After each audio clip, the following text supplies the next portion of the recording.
Assalamualaikum warahmatullahi wabarakatuh. Selamat pagi dan selamat datang di seminar hari pertama rangkaian acara at Banten Diabetes and Metabolic Day dan 5th Banten Thyroid Awareness Day.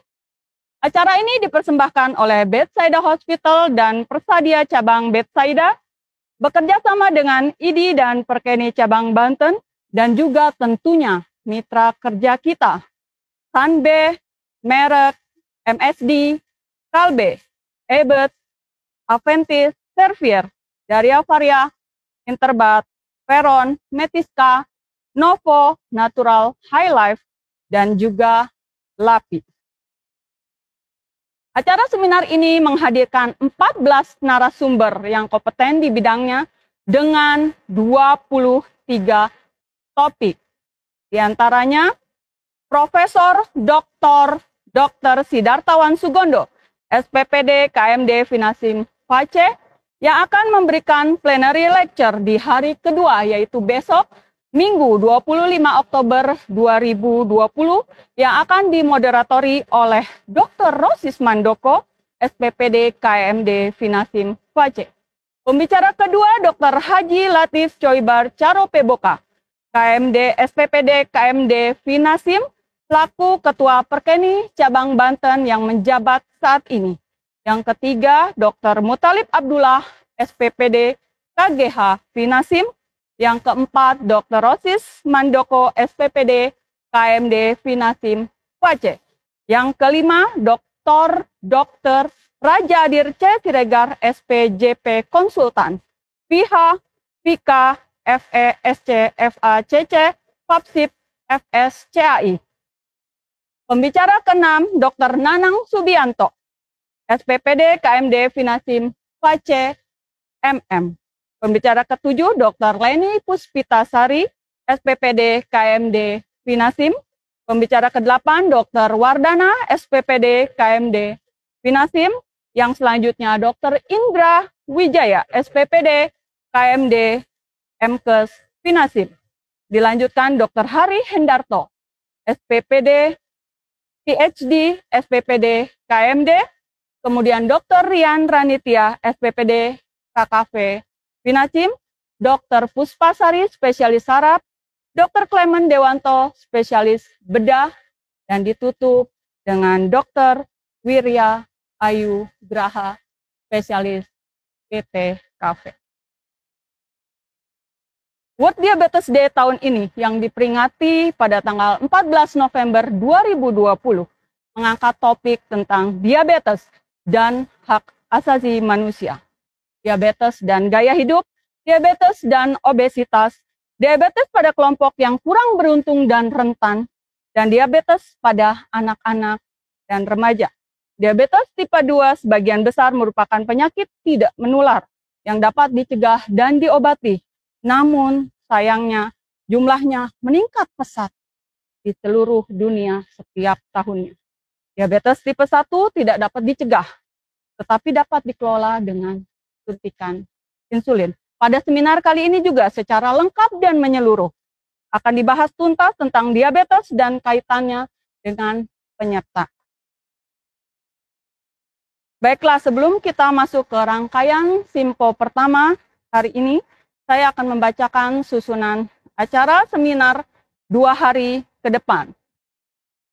Susunan acara yang pertama adalah kita akan bersama-sama menyanyikan lagu Kebangsaan Indonesia Raya yang akan dipimpin oleh dokter cantik kita, Dr. Valentina Evlita Sari. Kemudian dilanjutkan oleh sambutan yang akan disampaikan oleh advisor dari acara BDD ini, yaitu Dr. Latif Coibar Caropeboka, SPPD KMD Finasim, dan akan ditutup dengan sambutan Direktur tercinta Bethsaida Hospital, Dr. Bina Ratna Kusuma Fitri, MM. Acara selanjutnya yaitu pembacaan kode etik kedokteran yang akan dibacakan oleh Dr. Valentina Erlita Sari, dan dilanjutkan simposium di hari pertama yaitu Simpo 1 sampai dengan Simpo 5 Di hari kedua akan kita lanjutkan dengan diawali plenary lecture yang akan disampaikan oleh Profesor Dr. Sidartawan Sugondo dan dilanjutkan simpo ke-6 dan ditutup dengan simpo ke-9. Kita juga akan melakukan foto bersama sebagai dokumentasi dan kami akan menginformasikan tentang post-test dan juga ditutup di hari kedua. Sebelum kita mulai acara, saya akan membacakan tata cara seminar virtual pada 8th Banten Diabetes and Metabolic Day dan 5th Banten Thyroid Awareness Day, yaitu 1. Selama acara berlangsung, seluruh peserta diharapkan untuk menonaktifkan mute speaker pada platform masing-masing peserta. Hal ini dimaksudkan agar menghindari gangguan suara pada saat narasumber menyajikan materi. Yang kedua, untuk pertanyaan yang diajukan pada sesi tanya-jawab dapat disampaikan melalui kolom chat dan pembicara akan menjawab secara langsung pertanyaan yang masuk dengan difasilitasi oleh moderator di masing-masing simpo. Untuk sertifikat seminar bisa didapat dengan cara mengikuti post-test yang bisa dibuka pada web Bethsaida, yaitu www.bethsaidahospitals.com. Dan setelah selesai mengerjakan post-test, Bapak Ibu dokter bisa langsung mendownload sertifikat peserta. Tentunya di hari Senin 26 Oktober 2020, di mana acara telah berakhir. Baiklah, ini saatnya kita ke rangkaian yang selanjutnya. Kepada seluruh peserta seminar, walaupun kita lakukan secara virtual, kami mohon kesediaannya untuk dapat bangkit berdiri sejenak dan meletakkan lengan kanan di dada sebelah kiri. Kita akan sama-sama menyanyikan lagu Kebangsaan Indonesia Raya, sekaligus kita mengenang jasa-jasa pejuang medis dan para medis yang telah mendahului kita, yang berada di garda depan saat pandemi COVID ini mulai melanda. Semoga perjuangan dan pengabdian mereka terhadap sesama dapat mengukirkan sejarah di hati seluruh masyarakat Indonesia yang tercinta. Dr. Valentina Erlitasari dipersilakan memimpin lagu.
Baik, terima kasih kepada seluruh peserta seminar.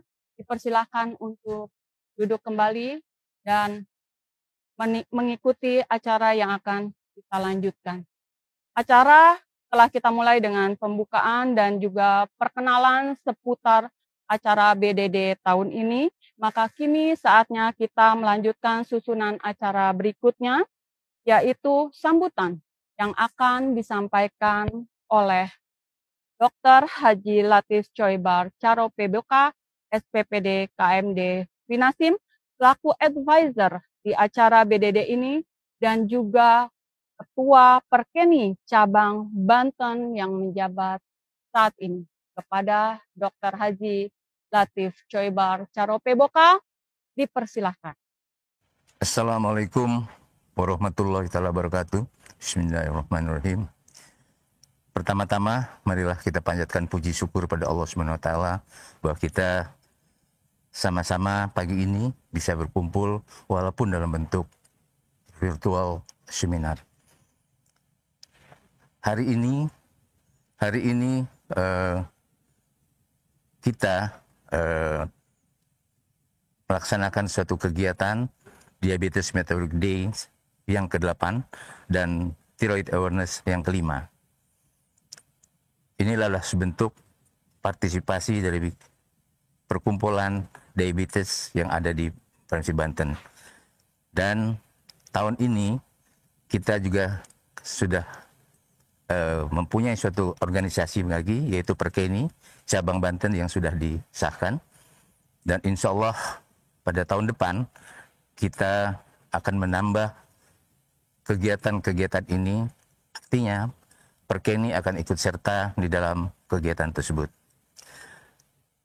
Kepada penyelenggara kami ucapkan terima kasih, manajemen Betsaida seluruhnya, para pemirsa, para sponsorship yang telah memberikan bantuan dan sokongannya kepada kegiatan ini, kami ucapkan terima kasih. Mudah-mudahan kegiatan 2 hari ini, tanggal 24 dan 25 Oktober, dapat membawa hikmah dan rahmat kepada seluruh teman sejawat yang telah mendaftarkan untuk mengikuti acara ini. Dan mudah-mudahan apa yang disampaikan dalam 2 hari ini akan banyak manfaat bagi teman sejawat terhadap pasien yang selama ini kita kelola dengan baik. Apalagi pada saat ini kita sedang menghadapi suatu kondisi kesehatan yang sangat serius, dan mudah-mudahan ilmu ini dapat diterapkan pada masyarakat. Demikian sambutan ini. Wassalamualaikum warahmatullahi wabarakatuh. Selanjutnya, sambutan akan disampaikan oleh Direktur Betsaida Hospital, yang dalam hal ini langsung disampaikan oleh Dr. Bina Ratna Kusuma Fitri, MM. Kepada beliau dipersilahkan.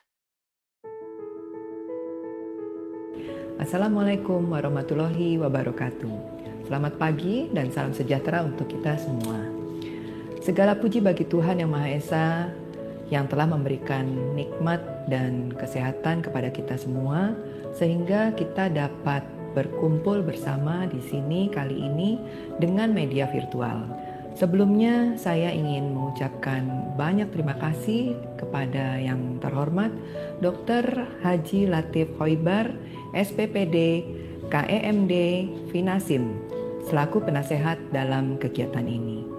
Begitu juga dengan Dr. Rosis Mandoko, SPPD KEMD Finasim, FES, selaku Ketua Panitia acara ini, beserta rekan panitia-panitia lainnya yang telah berpartisipasi pada acara seminar virtual hari ini, 8 tahun Banten Diabetes dan Metabolic Day, dan 5 tahun Banten Thyroid Awareness Day 24 dan 25 Oktober.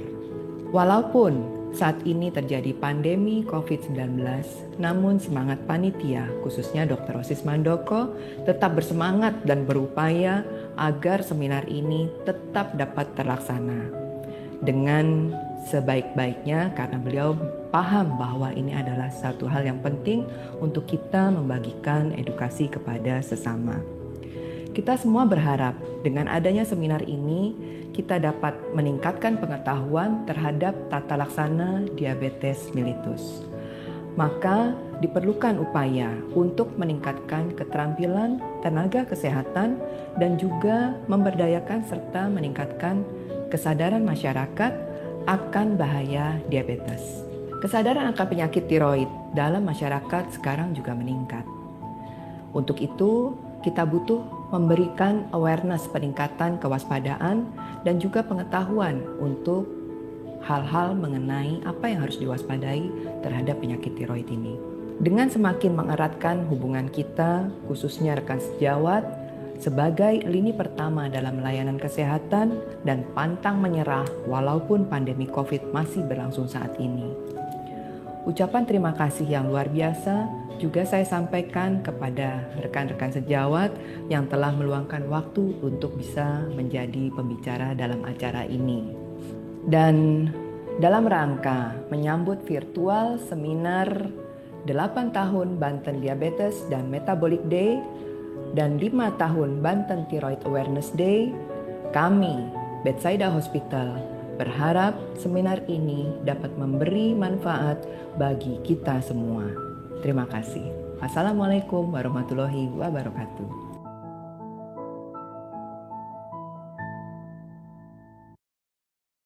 Baiklah, terima kasih kepada Dr. Bina Ratna Kusuma Fitri MM yang telah memberikan sambutannya yang sangat hangat, di mana pesan yang beliau sampaikan adalah walaupun di masa pandemi COVID-19 ini, tapi Persadia cabang Bethsaida Hospital tetap semangat untuk memberikan edukasi kepada masyarakat Indonesia, walaupun secara virtual.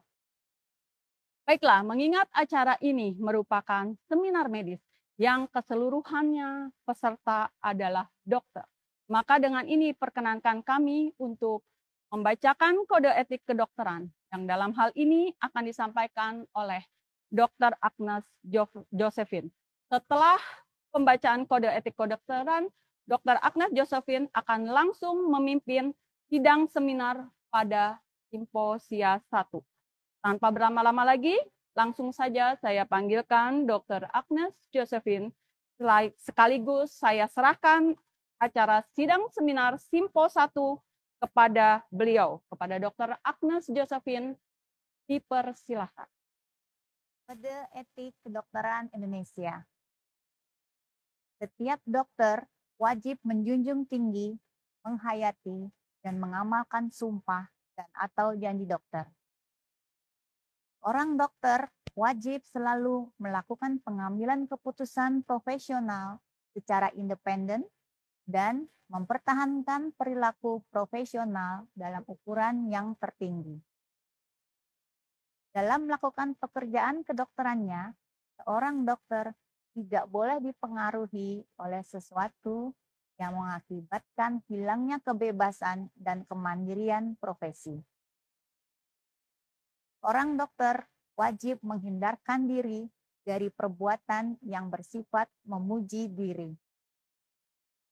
Setiap perbuatan atau nasihat dokter yang mungkin melemahkan daya tahan psikis maupun fisik, wajib memperoleh persetujuan pasien atau keluarganya dan hanya diberikan untuk kepentingan dan kebaikan pasien tersebut.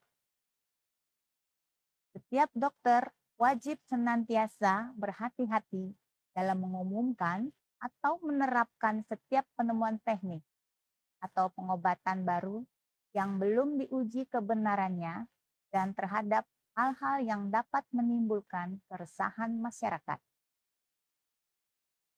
Seorang dokter wajib hanya memberi surat keterangan dan pendapat yang telah diperiksa sendiri kebenarannya.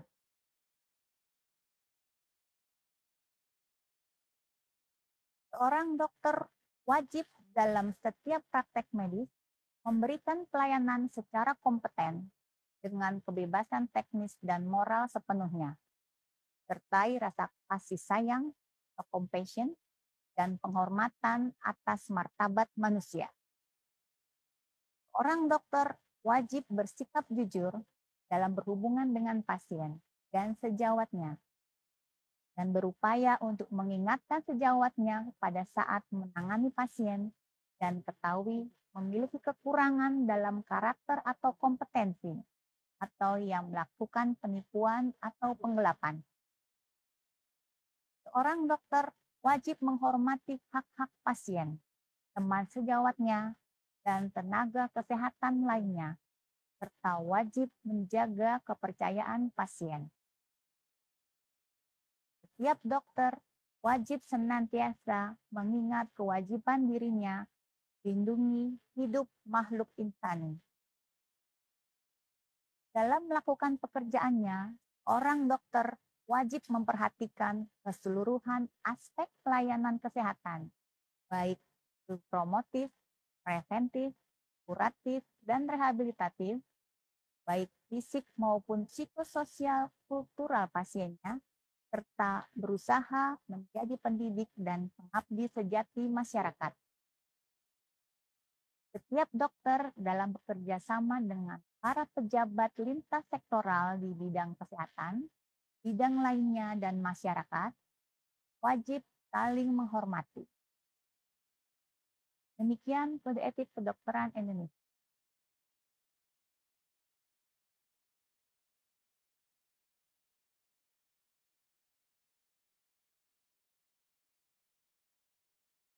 Selamat pagi para sejawat sekalian, Bapak dan Ibu yang sudah bergabung dalam acara virtual seminar kita hari ini. Untuk simposia pertama, saya akan memanggil Dr. Nanang Subianto, spesialis penyakit dalam, konsultan endokrin metabolik dan diabetes. Beliau adalah seorang endokrinologi lulusan dari UI dengan penyakit dalamnya di Universitas Airlangga. Saat ini beliau aktif praktek di Rumah Sakit Pondok Indah, Jakarta Selatan. Pada Dr. Nanang, kami persilahkan waktu dan tempat. Assalamualaikum warahmatullahi wabarakatuh. Salam sejahtera. Selamat pagi teman sejawat sekalian. Pada hari ini saya bertugas untuk menyampaikan suatu makalah yang berjudul Clinical Review of Dipeptidyl Peptidase 4 Inhibitor atau DPP4. Kalau kita berbicara tentang masalah DPP4 inhibitor, maka tentunya kita harus membicarakan juga adanya hormon inkretin. Seperti kita ketahui, dalam patofisiologi diabetes saat ini kita mengenal adanya 11 jalur atau 11 organ yang terlibat. Dan di antara 11 jalur tersebut nampak bahwa hormon inkretin memegang peranan yang penting, baik itu di sel alfa pankreas, kemudian sel beta pankreas, kemudian di jaringan yang lain misalnya di otak, kemudian juga di jaringan-jaringan yang lain misalnya di saluran pencernaan. Nah, selanjutnya kita perlu mengetahui apakah yang disebut dengan incretin effect itu. Incretin effect adalah suatu efek yang terjadi apabila kita memasukkan glukosa atau makanan melalui mulut, maka akan nampak bahwa terjadi peningkatan respons insulin 3-4 kali lebih tinggi dibandingkan kalau kita memberikan glukosa intravenus. Kenapa terjadi demikian? Ini oleh karena apabila kita memberikan suatu makanan atau muatan glukosa melalui saluran pencernaan, akan dilepaskan hormon-hormon yang disebut dengan gut hormon yang terdiri dari GLP-1 atau glucagon-like peptide 1 dan GIP atau glucose dependent insulinotropic polypeptide. Dan kedua hormon ini menstimulasi untuk terjadinya sekresi atau pelepasan dari insulin. Nah, ini adalah contoh daripada suatu incretin effect. Kalau kita memberikan glukosa, muatan glukosa dalam jumlah yang sama, misalnya 50 gram, yang satu diberikan secara oral, kemudian yang satu diberikan secara intravena, maka apabila kita ukur dalam waktu bersamaan, nah akan nampak bahwa dari insulin pada pasien-pasien yang diberikan glukosa secara oral akan terjadi peningkatan yang jauh lebih tinggi daripada apabila diberikan secara intravena. Selisih ini seperti yang tadi terlihat di gambar sebelah kanan yang berwarna biru, itulah yang disebut dengan incretin effect. Nah, ini adalah skema dari mana produksi hormon tersebut. Kita mengenal tadi ada dua macam hormon, GLP-1 dan GIP. GIP akan diproduksi mulai dari duodenum sampai dengan ileum atau disebut dengan K-cell, ada di ileum. Sedangkan untuk GLP-1 diproduksi di ileum atau tepatnya di L-cell. Apakah perbedaan dan persamaan dari kedua hormon itu, GLP-1 dan GIP?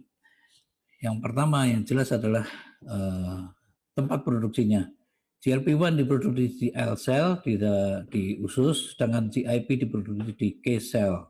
Kemudian ada persamaan, yaitu kedua-duanya akan meningkatkan sekresi insulin apabila ada glukosa yang masuk melalui mulutnya.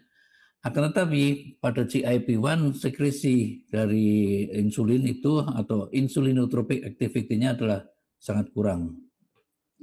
Pada GLP-1 akan menghambat glukagon sekresi. Kemudian pada GLP-1 juga akan meningkatkan menghambat dari pengosongan lambung, di mana hal ini tidak didapatkan pada GIP. Demikian juga pada GIP tidak ada penurunan nafsu makan, tidak seperti pada GLP-1. Kemudian keduanya juga mempunyai persamaan, yaitu kedua-duanya bisa meningkatkan proliferasi sel beta atau mengurangi apoptosis. Nah, ini adalah sekedar untuk mengingatkan masalah glukosa homeostasis antara insulin dan glukagon. Kita tahu bahwa insulin dan glukagon adalah dua hormon yang selalu merupakan suatu counter regulator. Apabila insulin naik, maka glukagon akan turun dan begitu sebaliknya. Nah, apa peranan dari hormon-hormon incretin khususnya GLP-1 pada jaringan perifer? Yang pertama di otak, maka GLP-1 ini akan menurunkan appetite atau nafsu makan seseorang. Kemudian di lambung, maka akan mengurangi proses pengosongan lambung sehingga pasien seringkali merasa kenyang. Kemudian di pankreas akan meningkatkan insulin biosintesis, meningkatkan sel beta proliferasi dan menurunkan apoptosis. Itu adalah pada sel betanya. Sedangkan pada sel alfanya maka akan terjadi penurunan sekresi glukagon, di mana hal ini akan berakibat penurunan produksi glukosa di liver. Efek lain yaitu pada jaringan jantung atau organ jantung, di mana akan meningkatkan cardiac output dan juga mempunyai efek cardioprotection ya. Nah, sekarang apakah DPP-4 itu ya? DPP-4 adalah suatu senyawa serine protease yang bekerja untuk menginaktivasi atau memecah hormon incretin tersebut, GLP-1 dan GIP. Dikatakan bahwa dalam waktu 1-2 menit, lebih dari 50% GLP-1 adalah sudah diinaktivasi oleh DPP-4. Dan kurang lebih 7 menit, lebih dari 50% dari GIP sudah diinaktivasi oleh DPP-4 itu. Ini adalah suatu skema bagaimana GLP-1 dan juga DPP-4 ini bekerja ya. Apabila ada suatu makanan yang masuk, kemudian sampai di intestin, maka akan dikeluarkan GLP-1. Namun GLP-1 ini akan segera diinaktivasi oleh DPP-4. Nah, oleh karena itu, dengan pemberian suatu penghambat daripada DPP-4 ini atau DPP-4 inhibitor, GLP-1 ini tidak jadi atau dihambat inaktivasinya, sehingga GLP-1 ini berusia lebih panjang, dengan demikian memberikan suatu efek untuk menurunkan glukosa dan untuk meningkatkan sekresi insulin dan menurunkan glukosa. Ini kembali kepada mekanisme tadi, GLP-1 setelah selamat, artinya tidak diinaktivasi oleh DPP-4, akan bekerja setelah menempel pada GLP-1 reseptor masuk ke dalam sel. Pada sel beta pankreas akan meningkatkan sekresi insulin, pada sel alfa pankreas akan menurunkan sekresi glukagon. Nah, apakah DPP-4 inhibitor itu suatu barang baru ya? Sebetulnya bisa dikatakan relatif baru. Di mana pada tahun 1993 mulai diidentifikasi adanya suatu enzim yaitu DPP-4 yang melakukan degradasi secara tepat pada GLP-1. Selanjutnya pada tahun 1995 diketahui bahwa ada suatu zat yang bisa menghambat kerja dari DPP-4 atau yang disebut dengan DPP-4 inhibitor. Berlanjut pada tahun 1998 dengan percobaan binatang diketahui bahwa DPP-4 ini akan memberikan manfaat yang besar dalam pengendalian gula darah. Dan terakhir pada 2004 sudah terbit suatu publikasi yang menyatakan bahwa DPP-4 inhibitor ini bisa dipergunakan dengan baik pada pasien-pasien dengan diabetes mellitus tipe 2. Nah, ini kembali untuk masalah pemilihan obat apabila kita menjumpai pasien dengan diabetes mellitus. Hal-hal yang penting untuk pemilihan obat tentunya adalah yang pertama adalah efficacy atau bagaimanakah obat tersebut, apakah bisa menurunkan kadar glukosa dalam waktu dalam jumlah yang cukup baik atau menurunkan HbA1c. Yang kedua, bagaimanakah dengan efek-efek ekstraklikemik? Apakah ada efek yang berbahaya bagi pasien-pasien tersebut? Selanjutnya, bagaimana profil keamanan dari obat tersebut? Juga masalah tolerabilitas dari obat tersebut, apakah bisa diterima dengan baik oleh pasien. Selanjutnya, apakah obat tersebut mudah untuk dipergunakan, dan tentunya yang tidak kalah pentingnya adalah bagaimana harganya. Nah, ini adalah profil dari berbagai macam obat antidiabetes, mulai dari metformin, GLP-1 reseptor agonis, dan lain-lain. Kita di sini melihat yang DPP-4 inhibitor aja, artinya yang di dalam kotak yang berwarna biru. Yang pertama, bagaimanakah efek terhadap hipoglikemi? Di situ dikatakan netral. Netral artinya tidak menimbulkan hipoglikemi. Selanjutnya, apakah ini berkaitan dengan berat badan? Dikatakan juga netral, artinya tidak menimbulkan kenaikan berat badan. Bagaimana pada ginjal? Dikatakan bahwa obat-obat ini bisa digunakan pada pasien dengan gangguan ginjal, namun perlu pengaturan dosis. Dan dikatakan pula bahwa beberapa macam DPP-4 inhibitor ini bisa menurunkan albuminuria. Bagaimana pada gastrointestinal? Dikatakan netral, artinya tidak menimbulkan gejala-gejala yang negatif. Pada jantung, beberapa macam DPP-4 artinya di sini adalah saxagliptin maupun alogliptin mempunyai risiko yang besar untuk terjadinya CHF, congestive heart failure. Sedangkan yang lain-lain dikatakan bahwa obat-obatan ini cukup aman. Untuk tulang dikatakan netral, artinya tidak menimbulkan osteopenia, osteoporosis maupun fraktur tulang. Bagaimana terhadap ketoasidosis? Dikatakan netral juga, tidak ada efek untuk ketoasidosis. Jadi dengan demikian, apa keuntungan dari DPP-4 inhibitor itu? Yang pertama adalah risiko untuk terjadinya hipoglikemi rendah, kecuali apabila dikombinasi dengan obat-obatan yang lain, misalnya sulfonylurea ataupun insulin. Yang kedua, netral dalam artian tidak meningkatkan berat badan. Dan yang ketiga, ada bukti-bukti penelitian bahwa aman untuk digunakan pada pasien-pasien dengan gangguan sistem kardiovaskuler tertentu. Dan kemudian tersedia dalam berbagai macam kombinasi, terutama ada kombinasi dengan metformin. Apakah kerugian dari DPP-4 inhibitor itu? Yang pertama, ada beberapa atau ada dua macam dari DPP-4 yang sebaiknya tidak digunakan pada pasien-pasien dengan heart failure karena akan meningkatkan risiko untuk terjadinya hospitalisasi ya. Kemudian dikatakan ada risiko juga untuk terjadi pankreatitis walaupun ini sangat jarang. Nah, ini yang ketiga, harganya adalah relatif mahal dan dikatakan juga bahwa DPP-4 ini kurang efektif atau tidak efektif pada pasien-pasien dengan fungsi sel beta yang minimal. Dengan demikian tidak bisa diberikan pada diabetes tipe 1. Ya. Ini adalah macam-macam dari DPP-4 yang ada, yang sudah diproduksi yang saat ini. Yang pertama tentunya ada sitagliptin, atau kita sebut saja mereknya adalah Januvia, yang sudah di-approve oleh FDA pertama kali pada 2006. Kemudian ada vildagliptin, nama dagangnya di sini adalah Galvus. Ada juga saxagliptin, nama dagangnya di sini adalah Onglyza. Linagliptin, namanya di sini adalah Trajenta. Dan banyak gliptin yang lain, ada Kimi, ada Ana, ada Teneli, ada Alo dan lain-lain ya. Di sini ada yang kita sebut juga alogliptin ya.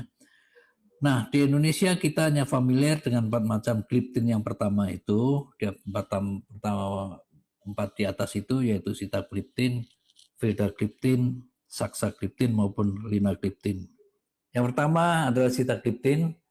Sitagliptin merupakan DPI-4 pertama yang di-approve oleh FDA Amerika Serikat pada Oktober 2006.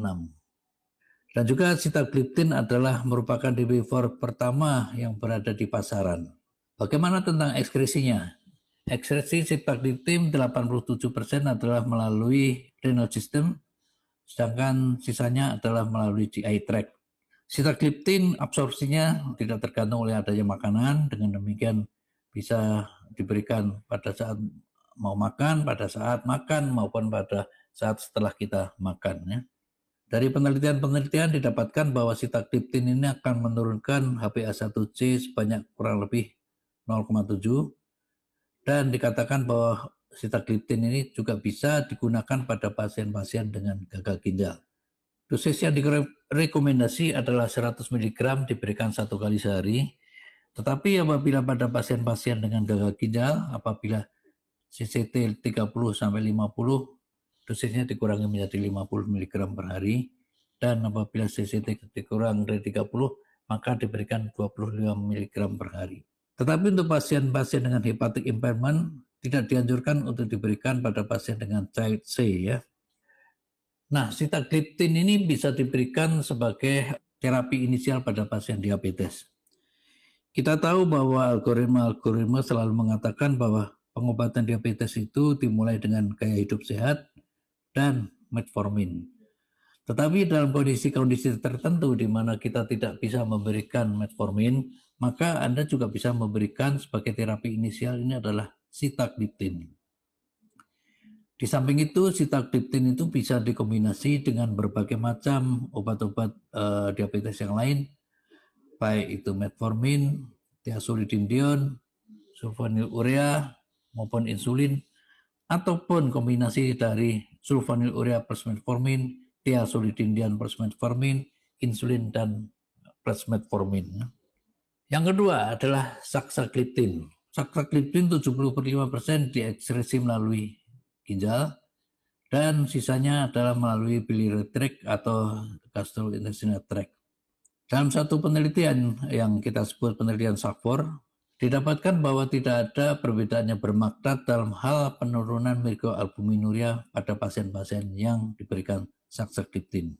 Seperti yang lain-lain juga, saxagliptin akan menurunkan HbA1c sekitar 0,7%, dan dikatakan bahwa saxagliptin pun juga boleh diberikan pada pasien-pasien dengan gangguan ginjal, akan tetapi perlu pengaturan dosis, di mana apabila CCT kurang dari 50 maka diberikan dosis separuhnya sebanyak 2,5 mg satu hari. Nah, ini hal yang perlu diperhatikan bahwa saxagliptin ini dianjurkan untuk tidak diberikan pada pasien-pasien dengan heart failure atau gagal jantung. Oleh karena risiko untuk terjadinya hospitalisasi atau dirawat inap karena gagal jantung akan semakin meningkat. Berikutnya adalah vildagliptin. Vildagliptin juga 85% diekskresi melalui ginjal dan sisanya adalah melalui jaringan-jaringan yang lain. Seperti yang lain juga, Vilda juga dapat diberikan pada pasien-pasien dengan gangguan ginjal, akan tetapi juga memerlukan penurunan dosis obat.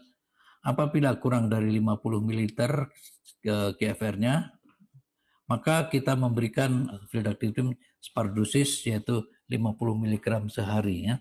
Dikatakan bahwa vildagliptin itu akan memperbaiki atau mengurangi albuminuria, mengurangi urinary albumin, sehingga dengan demikian akan memperbaiki atau mengurangi urine albumin creatinine ratio ya. Ini adalah gambaran yang lain di mana dikatakan bahwa efek untuk terjadi hipoglikemi sangat kecil dan kemudian berat badan juga stabil, tidak terjadi peningkatan. Linagliptin ini adalah mempunyai ciri khas yang agak berbeda dari yang lain-lain, di mana linagliptin ini terutama diekskresi melalui sistem hepatobiliar dan hanya 5% yang dimetabolisir melalui kidney. Penurunan HbA1c seperti yang lain-lainnya adalah sekitar 0,7%. Dikatakan bahwa linagliptin ini bisa juga menurunkan albuminuria dan demikian juga bisa memperbaiki urine albumin creatinine ratio. Allogliptin ini merupakan suatu DPI-4 yang lebih baru lagi. Dikatakan bahwa obat-obatan ini sama dengan seperti yang lain, efek hipoglikeminya tidak ada, tidak meningkatkan berat badan, risiko pankreatitis maupun keluhan-keluhan gastrointestinal tidak ada. Tetapi bagaimanapun juga harus berhati-hati dan perlu pengaturan dosis pada pasien dengan gangguan ginjal dan hepatic impairment. Salah satu hal yang cukup menarik pada alogliptin ini adalah mempunyai efikasi yang lebih baik apabila diberikan pada orang-orang Asia dibanding dengan penderita diabetes mellitus non-Asia. Sekian yang saya bisa sampaikan tentang masalah DPP-4 inhibitor ini. Mudah-mudahan bermanfaat pada Anda semua. Dan saya ucapkan Assalamualaikum warahmatullahi wabarakatuh.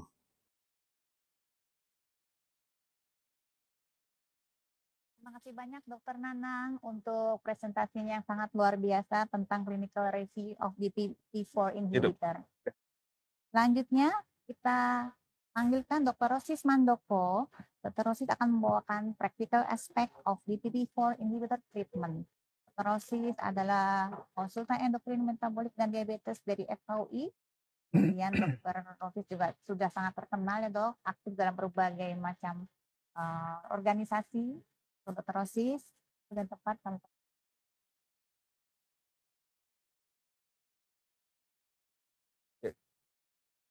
Terima kasih Dr. Agnes atas prolognya.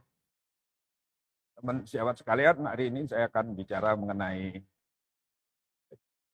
critical aspect dari terapi DPP-4 inhibitor. Next. Ya, dalam prinsip pengobatan diabetes, ACI sudah memberi pedoman bahwa yang pertama tetap lifestyle. Kemudian harus dicegah kejadian hipoglikemi, cegah kenaikan berat badan, kemudian target A1C harus individual, ya. Kemudian kita harus kalau bisa mencapai target A1C kurang dari 6,5 segera mungkin, ya. Kemudian pemilihan obat harus tidak punya efek yang buruk terhadap kejadian atherosclerosis, cardiovascular disease, congestive heart failure, dan gangguan ginjal. Dan comorbidity harus ditangani dengan tepat. Kemudian kalau bisa kita capai goal terapi dalam waktu kurang dari 3 bulan, pemilihan terapi berdasarkan individual tolerability. Dan harus diingatkan bahwa pasien harus bisa memonitor kadar gula darah sesnya. Right? Kalau kita lihat pedoman dari American Diabetes Association, mereka pendekatannya lebih ke adanya komorbid dulu, ya. Adanya komorbid, pilihan obatnya, kemudian komorbid itu bisa kardiovaskuler atau gagal ginjal kronik, ya. Kemudian selanjutnya pemilihan obat berdasarkan A1C. Right? Ya, kalau di ACE mereka selain terapinya A1C, dimulai dari A1C, kadar A1C, baru kita pilih obat mana yang terbaik. Kemudian, kalau pakai ini, pedoman kita lebih mendekati ACE, tapi pakai ini memberi kebebasan untuk memilih monoterapi dengan salah satu obat, karena mungkin kalau kita mau screening kejadian komorbid, mungkin lebih mahal, jadi kita lebih milih untuk lebih fleksibel dalam pemberian monoterapi pilihan obat. Slide. Hari ini saya akan bicara khususnya sitagliptin, ya. Kenapa sitagliptin berbeda dengan gliptin yang lain, golongan DPP-4 inhibitor. Kalau kita lihat profil dari obat-obat anti hiperglikemi, kita lihat pada golongan DPP-4 inhibitor yang diberikan warning dalam kejadian peningkatan perawatan akibat heart failure ditekankan dihindari golongan saxagliptin dan alogliptin. Right? Dalam pada TECOS tadi, ya, saxagliptin dibandingkan dengan placebo, kita lihat kejadian myocard infarction, stroke, overall mortality, hospitalisasi akibat heart failure angkanya lebih rendah atau bahkan tidak berbeda dengan placebo. Ya, jangan takut kita menggunakan golongan sitagliptin untuk secondary prevention dari CPD. Right? Ya, slide ini juga menunjukkan cardiovascular safety dari golongan sitagliptin dibandingkan pemberian sulfonylurea, ya. Dalam hal minor phase adverse cardiovascular event, kemudian cardiovascular death, terbukti bahwa sitagliptin lebih rendah dari golongan sulfonylurea. Ya. Right? Kalau di tabel berikut, kita lihat potensial risk dan benefit dari bipinol inhibitor dibandingkan sitagliptin dan yang lain-lainnya. Sitagliptin punya efek positif dalam cardiovascular safety, blood pressure, weight gain neutral bahkan bisa turun, renoprotective effect, kemudian yang penting sitagliptin tidak meningkatkan kejadian hospitalisasi akibat heart failure. Ya. Right? Ini juga membedakan potensi inhibisi golongan sitagliptin dibandingkan gliptin yang lain. Sitagliptin menginhibisi 97% aktivitas enzim DPP4 selama 24 jam dengan pemberian sitagliptin 100 mg. Baik, berikut. Nah, kalau kita lihat ini potensi uplight dan inhibisi DPP4 dibandingkan sitagliptin, alogliptin, linagliptin, saxagliptin, pralagliptin. Kita lihat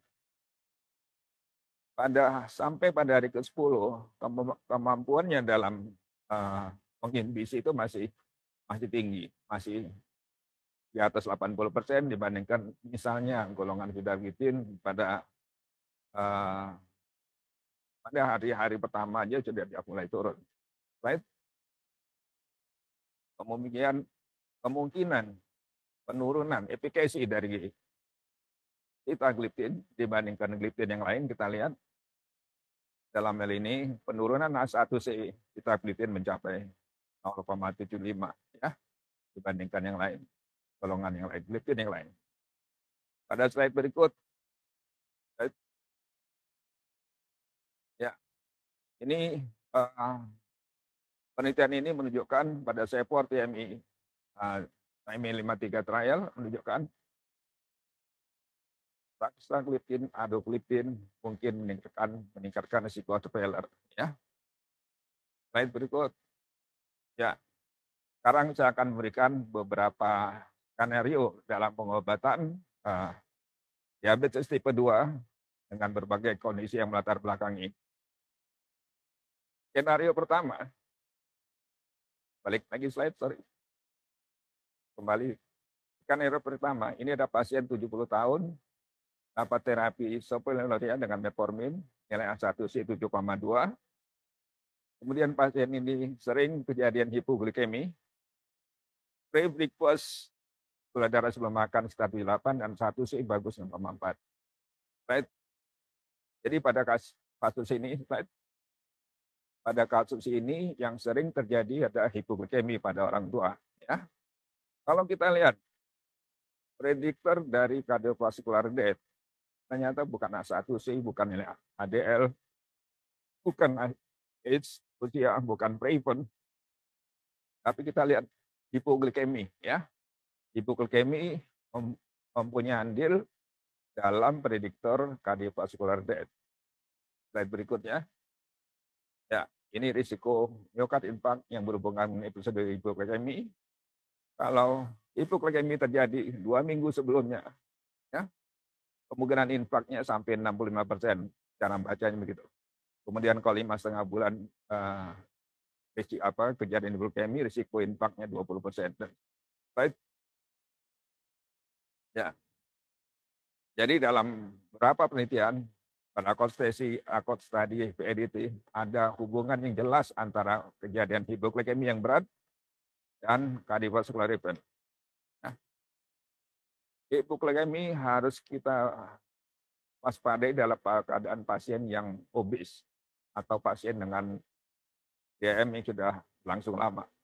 Dan usia tua, apalagi yang sudah dari riwayat kardiovaskuler sebelumnya. Right? kalau kita lihat dalam slide ini DP4 inhibitor dan responden hipoglikemi ya dibandingkan placebo. Jadi DP4 inhibitor dalam hal ini hormon incretin yang terdiri dari GIP dan GLP-1. GIP itu akan meningkatkan glukagon pada saat hipoglikemi dan dia bekerja juga di GLP-1 menurunkan glukagon pada saat hipoglikemi. Ya, skenario kedua, laki-laki 45 tahun dengan riwayat DM tipe 2 selama 3 tahun, kemudian pemberian metformin 1 gram, BMI 24, A1C 7,5. Right? Ya. Apa yang ingin kita capai dalam pengobatan GM type 2, yaitu penurunan A1C, penurunan berat badan, menurunkan blood pressure, dan perbaiki profil lipid. Right? Ya, kalau kita lihat di antara sekian banyak obat anti-hyperglycemic agent, DP4 inhibitor mempunyai efek netral terhadap berat badan dibandingkan golongan yang lain. Slide. Klik lagi slide. Ya, dalam hal perubahan berat badan kita lihat DP4, metformin, dan GLP-1 receptor agonis mempunyai efek yang bisa menurunkan berat badan dibandingkan golongan spolinuria, gliadin maupun thiazolidinedione. Right. Ya, ini kita lihat dalam slide ini ada penurunan berat badan antara sulfonylurea dan sitagliptin. Sulfonylurea meningkatkan berat badan, sitagliptin plus metformin menurunkan berat badan. Kejadian hipoglikemi lebih sering terjadi pada pemberian sulfonylurea dan metformin dibandingkan sitagliptin dibandingkan dengan dikombinasi dengan metformin. Right? Ya, beberapa pengobatan punya risiko menaikkan berat badan. Kita lihat insulin tentunya, glibenclamid. Ya. Tapi kalau dibandingkan, ini kita lihat perbandingan antara glitazone, metformin, glibenclamid yang paling cepat naikkan di sini, slide itu, oxyglitazone, kemudian glibenclamid baru metformin. Slide.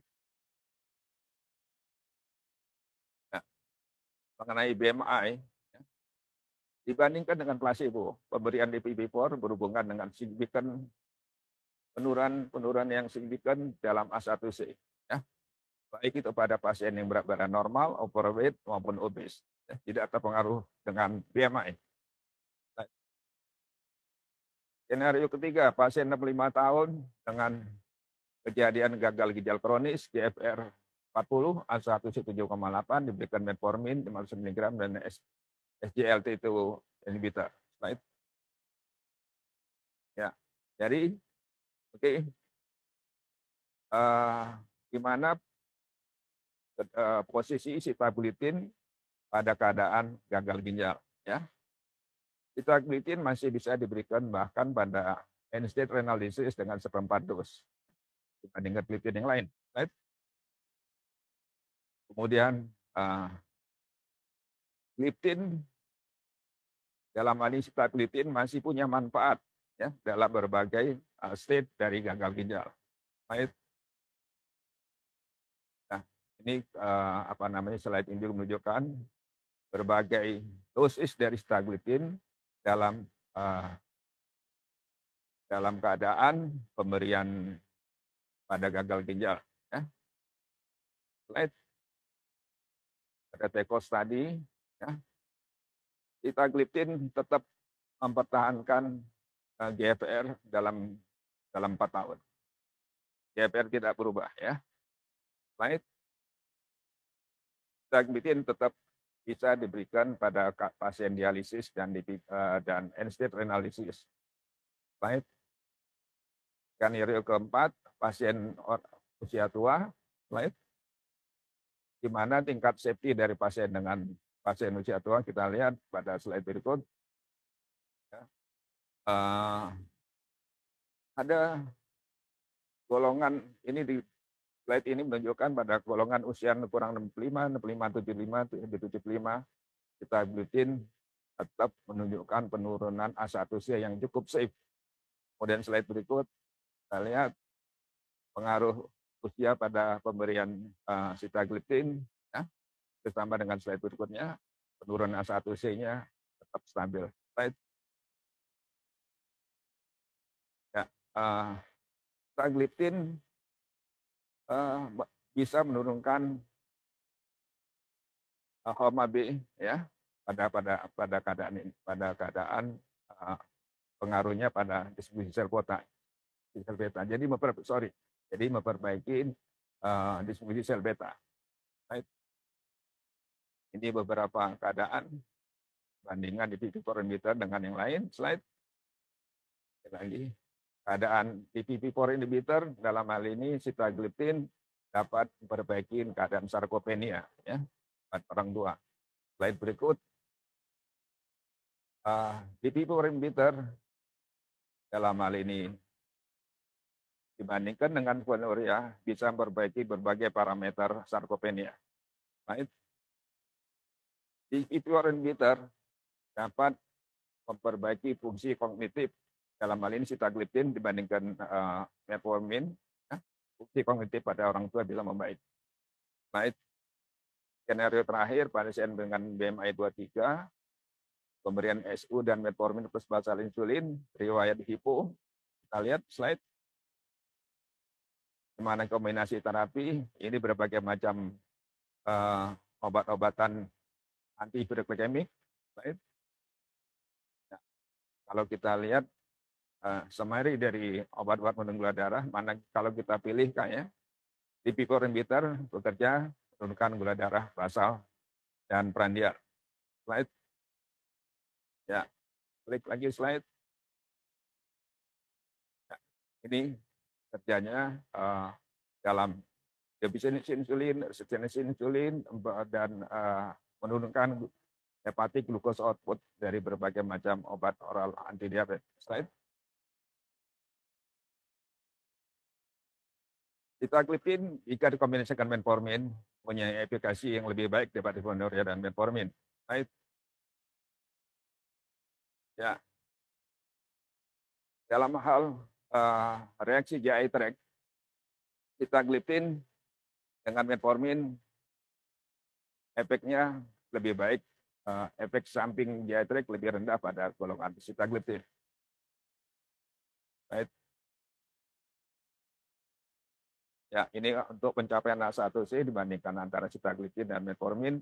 Sitagliptin mencapai penurunan A1C lebih baik dibandingkan metformin. Kemudian slide berikut, lagi seberapa banyak pasien yang mencapai target A1C kurang 7%, sitagliptin metformin lebih baik dibandingkan guanuria dan metformin. Slide.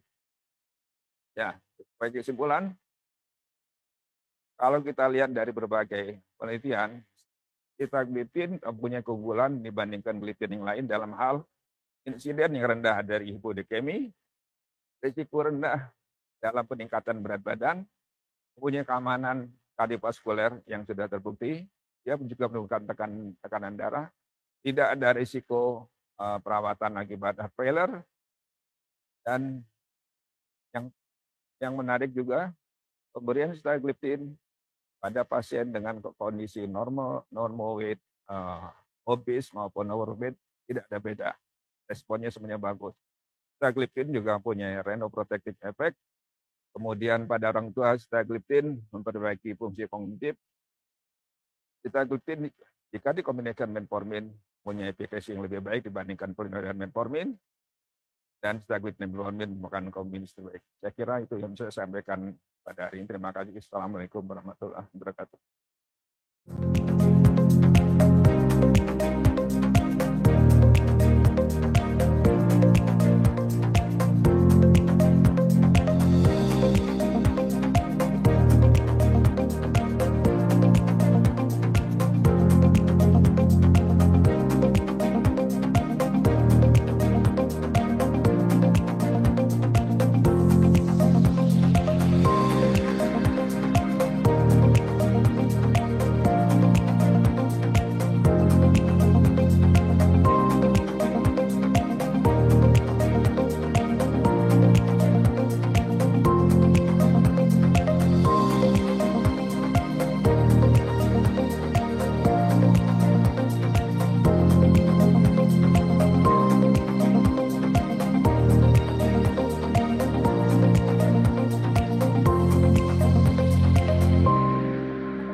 Para peserta virtual seminar yang saya hormati, sudah selesai tadi simposia pertama kita akan lanjutkan dengan sesi diskusi. Mohon maaf untuk Dokter Nanang. Dokter Nanang, apakah ada untuk Dokter Nanang kita akan coba diskusi dalam jarak jauh. Dokter Rosi sudah hadir di depan saya, dokter. Dokter, di sini kita akan coba dengan para peserta kita akan mencoba membahas kita diskusikan tentang untuk dokter tentang aspek klinis dari Buvidipor untuk treatment dari diabetes mellitus ya dok ya. Dokter Nanang, saya cek dulu. Dokter, apakah sudah bersama kita? Para peserta yang sudah men-submit pertanyaannya di chat, akan kita bacakan. Boleh mengajukan pertanyaan kepada Dokter Nanang langsung atau Dokter Rosis di sini. Dokter, apakah kita kan tahu pasien diabetes mellitus ini kan berapa banyak range usia ya dok ya, dari anak-anak dengan dewasa. Kemudian juga menariknya juga penyakit diabetes ini mengakibatkan banyak komplikasi. Boleh tidak sih dok kalau kita memberikan sebagai suatu terapi inisial, walaupun misalnya sudah memodifikasi gaya hidup dengan jangka waktu tertentu. Karena kalau saya lihat nampaknya untungannya sangat banyak dok sebagai obat yang baru dok. Terima kasih Dr. Agnes, pertanyaannya baik sekali. Dari sekian banyak algoritma yang dikeluarkan, baik itu American Diabetes Association, American Association Clinical Endocrinologists maupun Berkeni, tetap menempatkan perubahan gaya hidup di tempat pertama. Ya. Kemudian setelah itu pilihannya masih tetap metformin, ya, kecuali ada kondisi yang kontraindikasi metformin, misalnya tidak toleran metformin atau akan gagal ginjal, ya, stage 4 misalnya. Jadi setelah metformin baru kita pilih second second choice, ya, DPP4. Kalau untuk baik itu IDA, ICE, kita sebenarnya bebas milih. Bisa untuk overslide. Dalam Perkeni juga kita bisa diberi kebebasan untuk memilih overslide-nya apa. Tapi tentu dengan kondisi ekonomi dipertimbangkan, ya.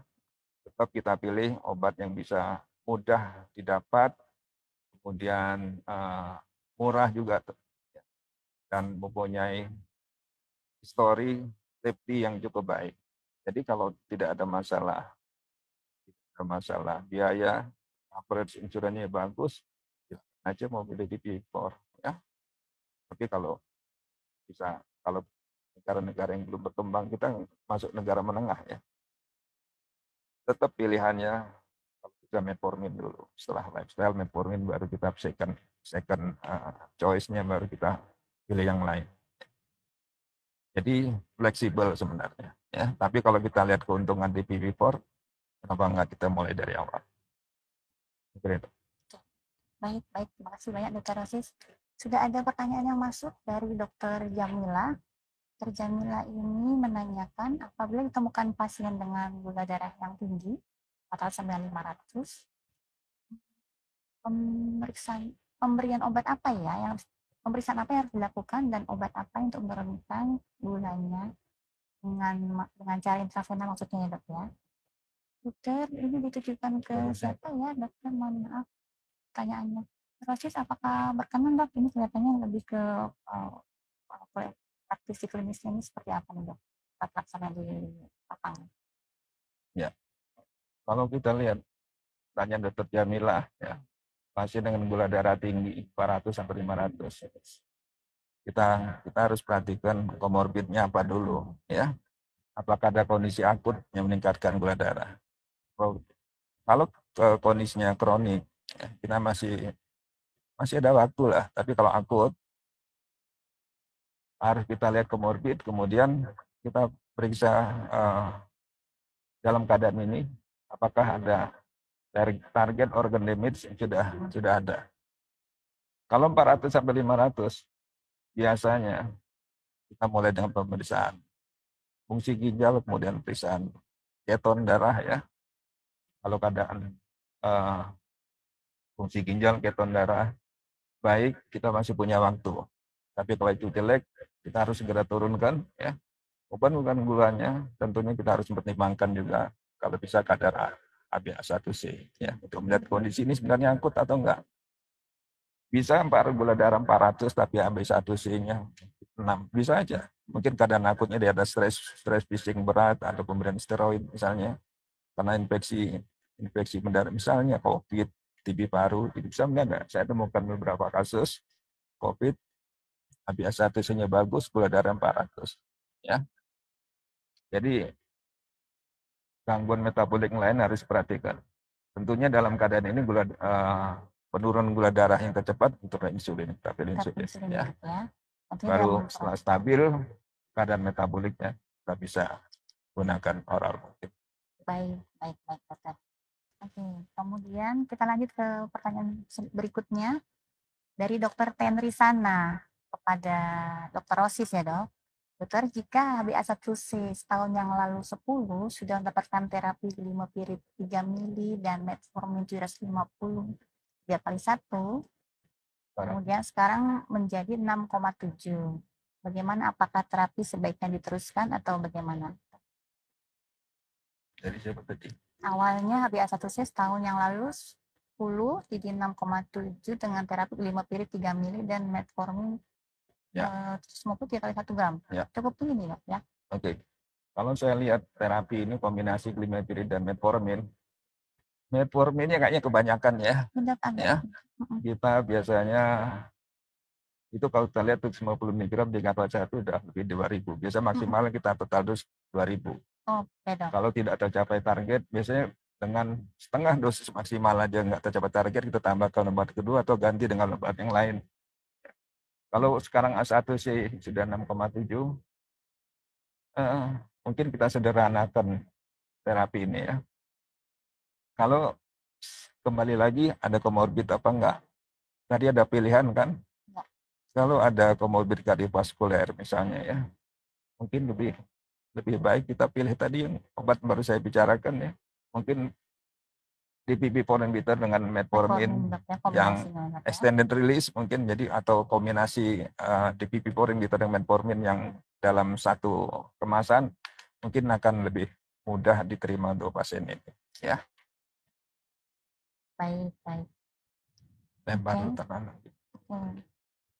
Nanang belum komen. Oke, Dokter Nanang apakah sudah bersama kita? Maaf, sedang kita perbaiki dulu suara untuk Dokter Nanang. Kita lanjut dulu ya dokter, karena waktu kita hanya 10 menit untuk bertanya jawab. Ada pertanyaan lagi dari dokter atau bapak nih ya, Nelson Ramli. Apa yang menyebabkan sitagliptin aman dipakai untuk pasien gagal ginjal walaupun diekskresinya di ginjal dokter? Terus jika perbandingan dengan linagliptin, mana yang lebih superior? Apakah sitagliptin ataupun linagliptin? Ini untuk pasien CKD nih dok tampaknya. Silakan ya. Dokter. Pemberian sitagliptin pada gagal ginjal dalam keadaan gagal ginjal tergantung stage. Okay. Ya, ada penyesuaian dosis berdasarkan stage. Dalam penelitian, sitagliptin masih bisa diberikan pada end-stage renal disease maupun pasien sudah mengalami dialisa dengan dosis hanya 25 mg. Tapi kalau kita bandingkan dengan linagliptin, saya akan bicara sebenarnya bahwa pada keadaan gangguan fungsi ginjal, linagliptin lebih superior dari sitagliptin. Ya. Oke. Tetap pemilihannya adalah linagliptin ya dok? Tapi semuanya bisa digunakan. Pada dengan penyesuaian dosis. Tentunya dengan penyesuaian dosis. Ya. Ada pertanyaan dari dokter atau bapak nih ya, Sendri? Kasih buat Nanang. Oke, Dokter Nana, mungkin ya dok, mohon tanggapannya dok terkait DPP-4 inhibitor ini apakah bisa menghambat penyebaran COVID-19, tentunya hubungannya dengan pasien-pasien yang mendapatkan terapi ini ya dok? Ya, mungkin saya ambil alih dulu. Pertanyaan ini sebenarnya menggelitik ya. Semua sekarang obat dikaitkan dengan dengan COVID-19, pandemi COVID-19. Jadi kalau pertanyaan apakah di PP4 bisa menghambat penyebaran COVID-19, belum ada penelitian. Tapi secara tidak langsung pada keadaan pasien terinfeksi SARS-CoV-2 ya dengan komorbid diabetes, kita harus mengendalikan gula darah secepatnya bersama-sama pengendalian infeksi. Ya, kita pilih yang paling cepat menurunkan keadaan gula darah secara akut, insulin. Ya, jadi dalam keadaan akut infeksi berat kita pilih insulin. Jadi kalau kita memberikan di PP4 kita perlu waktu. Ya, efeknya baru kelihatan paling enggak setelah 6 minggu. Tapi kalau untuk keadaan infeksi akut, tetap kita gunakan insulin. Mengenai mencegah penyebaran, saya kira kita belum bisa jawab ini karena belum ada penelitian. Penelitiannya ya, Dok ya. Pertanyaan terakhir ya, Dokter, dari Dr. Ahsanuddin Ansori. Izin bertanya untuk pasien dengan gula darah tinggi 400 sampai dengan 500 dengan komorbid CKD dan CHF, terapi pilihan dan tata laksana awal yang bisa diberikan bagaimana? Ini agak mirip pertanyaan tadi ya, Dok ya. Silakan, Dokter. Ya, pada keadaan CKD dan CHF menurut algoritma dari EDE, kita pilih golongan GLP-1 agonis. Ya, itu pilihan utama. Kemudian boleh kita berikutnya SGLT2 inhibitor. Coba saya itu ya. Konfirmasi dulu ya Pak. Dokter, terima kasih banyak Dok untuk sesi diskusinya kali ini. Dokter Nanang, terima kasih banyak Dok sudah mengikuti sesi diskusi kita. Jadi kalau boleh saya simpulkan Dokter, jadi hal-hal penting dalam pembelian obat untuk anti hiperglikemi, tentunya kita harus melihat dari untuk efektivitas untuk menurunkan kadar gula darah, Dok. Kemudian tentunya toleransinya mudah, Dok, diterima. Kemudian ada profil yang aman dengan efek hiperglikemik yang tentunya sangat luas dan yang tidak kalah pentingnya adalah harga tentunya, Dok ya. Dalam hal ini pemilihan obat yang selektif tentunya harus melihat kondisi pasien baik dari komplikasi yang sudah ditimbulkan dan berbagai macam parameter lainnya. Demikian sesi simposia pertama kita pada pagi hari ini. Saya tutup, kemudian akan dilanjutkan dengan sesi simposia kedua. Terima kasih.